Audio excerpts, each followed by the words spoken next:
വിഷു ചിത്രങ്ങൾക്ക് ആരവമായി 3 സിനിമകളാണ് തിയേറ്ററിൽ എത്തിയത്. നവാഗനായ ഡിനോ ഡെന്നിസിന്റെ സംവിധാനത്തിൽ മമ്മൂക്ക നായകനായ ബസൂക്ക, ഖാലിദ് റഹ്മാന്റെ സംവിധാനത്തിൽ നസ്രീൻ നായകനായ ആലപ്പുഴ ജിങ്കാന, നവാഗനായ ശിവപ്രസാദിന്റെ സംവിധാനത്തിൽ ബേസിൽ ജോസഫ് നായകനായ മരണമാസ് എന്നീ ചിത്രങ്ങളാണ് വിഷു അടുപ്പിച്ച് തിയേറ്ററിൽ എത്തിയത്.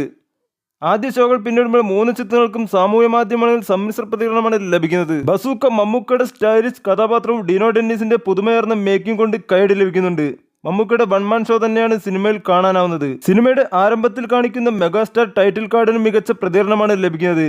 ഏറെ വർഷങ്ങൾക്ക് പുറമാണ് ഒരു മമ്മൂക്ക ചിത്രത്തിൽ മെഗാസ്റ്റാർ എന്ന ടൈറ്റിൽ കാർഡ് വരുന്നത്. എക്സ് ഉൾപ്പെടെയുള്ള എല്ലാ സോഷ്യൽ മീഡിയ പ്ലാറ്റ്ഫോമുകളും ആരാധകർ മെഗാസ്റ്റാർ ടൈറ്റിലിന്റെ ആവേശം പങ്കുവെക്കുന്നുണ്ട്. എന്നാൽ സിനിമയുടെ കഥയിൽ ചിലർ അസംതൃപ്തി അറിയിക്കുന്നുമുണ്ട്. അത്രത്തോളം ത്രില്ലടിപ്പിക്കാൻ സിനിമയുടെ തിരക്കഥയ്ക്ക് കഴിയുന്നില്ലെന്നാണ് ചില പ്രേക്ഷകർ അഭിപ്രായപ്പെടുന്നത്. ബേസിൽ ജോസഫ് നായകനായ മരണമാസ് ആദ്യ ഷോകൾ പിന്നിടുമ്പോൾ കോമഡി ചിത്രമെന്ന പ്രതികരണമാണ് ലഭിക്കുന്നത്.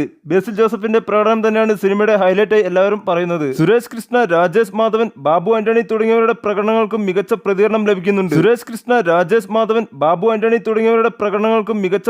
ലഭിക്കുന്നുണ്ട്. ഖാലിദ് റഹ്മാന്റെ സംവിധാനത്തിൽ നസ്രീൻ നായകനെത്തിയ ആലപ്പുഴ ജിങ്കാന മികച്ച പ്രതികരണം നേടുന്നു. ആദ്യ ഷോയ്ക്ക് ശേഷം സിനിമയുടെ മേക്കിങ്ങിനും കാസ്റ്റിങ്ങിനും മികച്ച അഭിപ്രായമാണ് ലഭിക്കുന്നത്. ഖാലിദ് റഹ്മാന്റെ സംവിധാന മികവ് ആവർത്തിച്ചെന്നാണ് അഭിപ്രായങ്ങൾ.